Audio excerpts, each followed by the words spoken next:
The word that we use is hood, or street.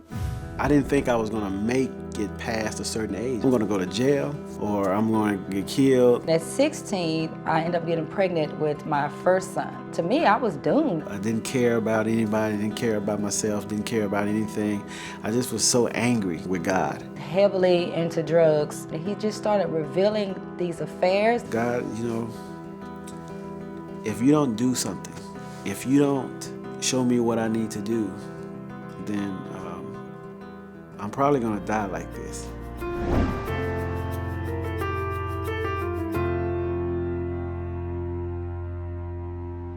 All right, so we're ready to eat. I look at my stepbrothers and sisters as like my real brothers and sisters. Like, as soon as I met them, I loved them. So ever since then, we've had like a lot of memories. Looking at them now, I mean, I don't see them differently. They're my brothers, my sisters. All together, there's like, there's Matthew, Patrick, Mark, Dean, and Greg. There's 5 brothers, and there's one in Nicole, Trinity, 3 girls, and then me. No, 9 altogether. It's crazy, but like, the atmosphere is like, it's normal because, it's family. Well, I don't really see them as stepbrothers and stepsisters. They're all brothers and sisters to me. I thank God for everything that He's given me, for the family. There's a reason for everything happening, and so thank God for all the blessings that He's given me. I know where I came from, and I know the decisions that I made and the mistakes I made. And for God to bless me with my wife, to bless me to have a great family, to even bless us with a house and just my job and all of the things that I can a list of things I can name out that God has blessed me with. There's no limit to His love. There's no limit to where He can pull you out of, and He wants to show us that love. We have a blended family, and yes, God is in His awesome and wonderful powers brought us all together, but it was not an easy journey.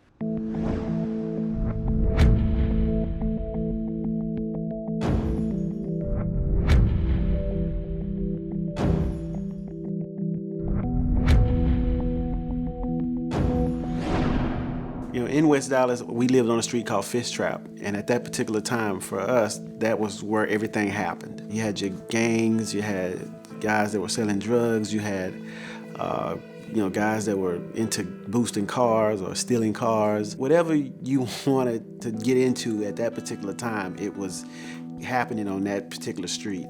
Well, when I was 16 years old, I was a freshman in high school. My girlfriend at the time was expecting my first son. Being that my father wasn't very active in my life, or it was pretty much non-existent, I was kind of faced to try to figure out what being a father was all about. It was about 2 or 3 o'clock in the morning, and guys my age were all hanging out on Fish Trap, and some of them was out there hustling. I didn't think I was gonna make it past a certain age. Either I'm gonna go to jail, or I'm gonna get killed, but I have to make a choice. I gotta figure out what I'm gonna do. And I remember asking myself a question, is this it?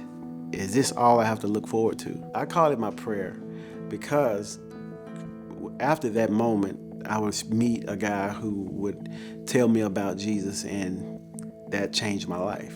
My biological father, he was not around. I had a stepdad who was in the picture, but he was heavily into drugs. Normal family for me was mom working 2, maybe 3 jobs if she had to. I was the oldest sister, so I had to maintain the house.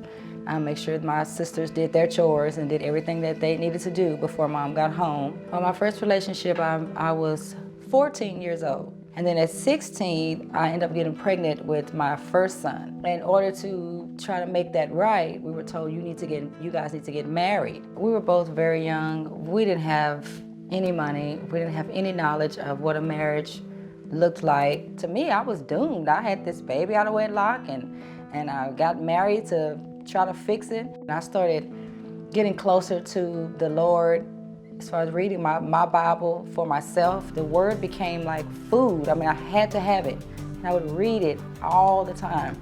And the more I read and got close to the Lord and get into my Word, it seemed like the further away I got from my husband at the time. We was heavily involved in the church.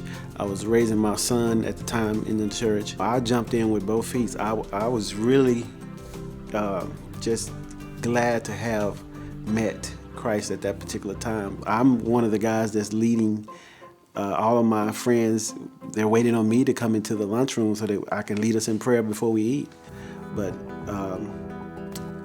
one night I made a choice, and that one time, here come my second son. So when I graduated high school at the age of 18, I married my boy's mom. We moved out. Being married, we had another son, and his name is Patrick, and he was the third of our three boys. One of the things that began to happen was my marriage began to go through some tough times.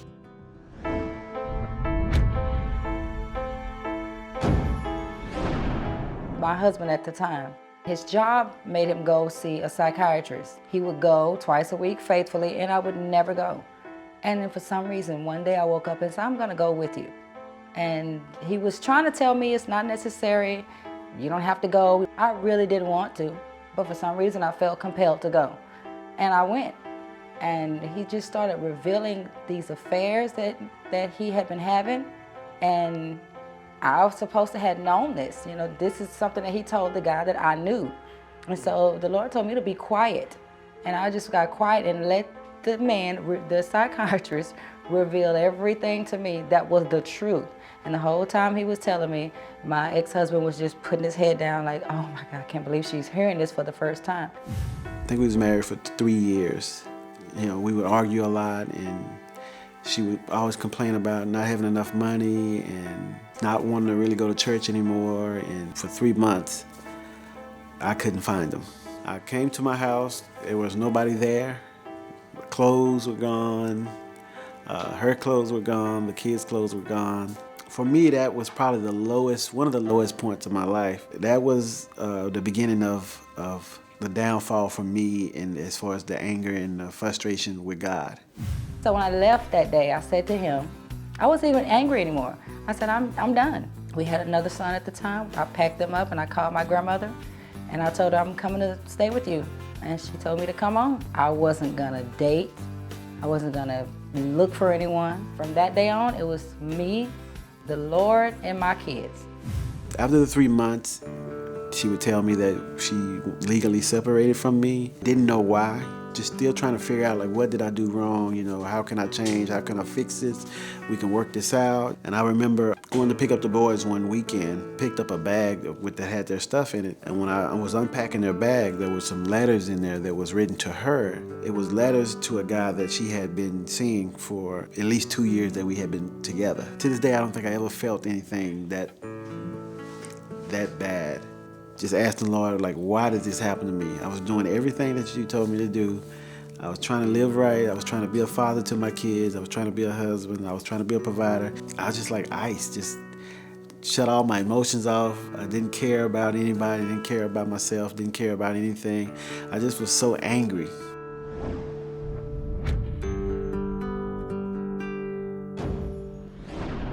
God, if you can let this happen to me, even though I'm doing all of this, then why even live like you want me to live?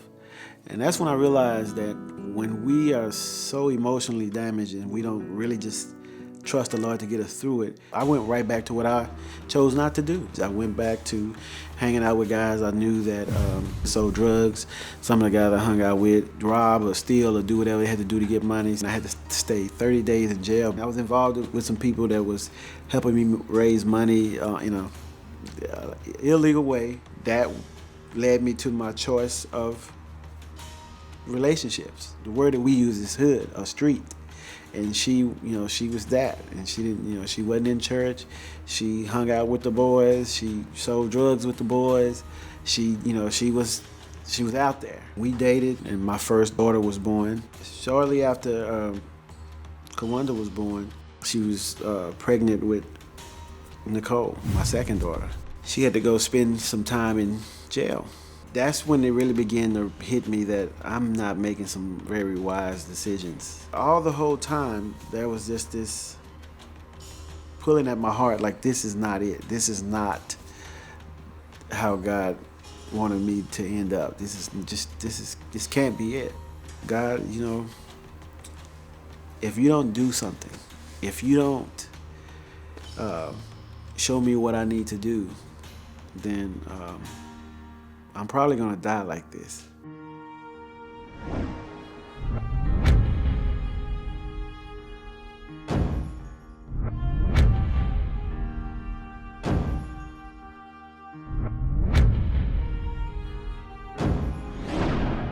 I knew that I was going to have to get some sort of education. I saw a flyer, a continuing education course in data connectivity. The youth pastor that talked to me all of those years ago that told me about Christ was still part of my life. He told me about this continuing education class. My first day of class, when I was all pumped up for life, And I went to the class, as soon as I stepped foot in the classroom, it's an all-male classroom. and then in walks Chanel, who was probably one of the only females that was taking this class. Everyone in the classroom was looking at me like I was a piece of chicken or something, you know?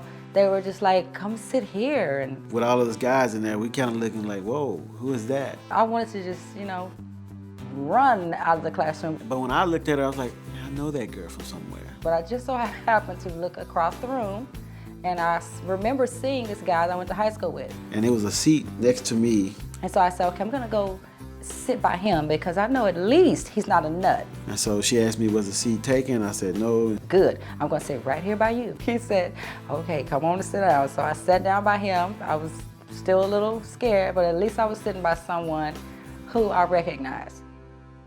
So I get home after class. The Lord gave me a dream. He showed me Mark, and he said to me, he said, you see him? He's mine. And I said he couldn't be. I know his life. He has 5 kids. There's a lot of stuff that he says in class, you know, that he likes to do that he could not possibly be yours. And the Lord said, yes, he's mine. And when you go to school, when you see him again, you ask him, why is he running? This guy was gonna think that I was a nut. I went to school one day. I was sitting in class thinking, oh gosh, I got to tell him what the Lord said. So we had like a little break in class, and I went over to Mark and I was like, why are you running? and he said to me, I'm not running from you, baby. I wouldn't run from you. And I was like, no, no, no, no. And she was like, no, that's not what I mean. The Lord told me to ask you, why are you running? He just looked at me and his whole facial expression changed, and he was asking me, how did I know him? Because I thought maybe somebody told her that, you know, they knew me from the past, they knew me from being with the church. But she said, no, nobody told me. The Lord just told me to ask you that. And he said to me, wow, that's amazing, because that's the prayer that I prayed. And I asked the Lord to show me something. You know, Lord, if you don't tell me something, I'm just gonna go completely this way, and I know I am. I asked the question to God again, and he gave me the answer. And it was kind of like going back to when I was 16, when I said, God, is this it? And after that, he showed me his son. And so it was one of those life-changing moments for me where I realized that God is listening to me, and he do love me, and he do care about me. In 2 years, that was probably the first Sunday I went back to church.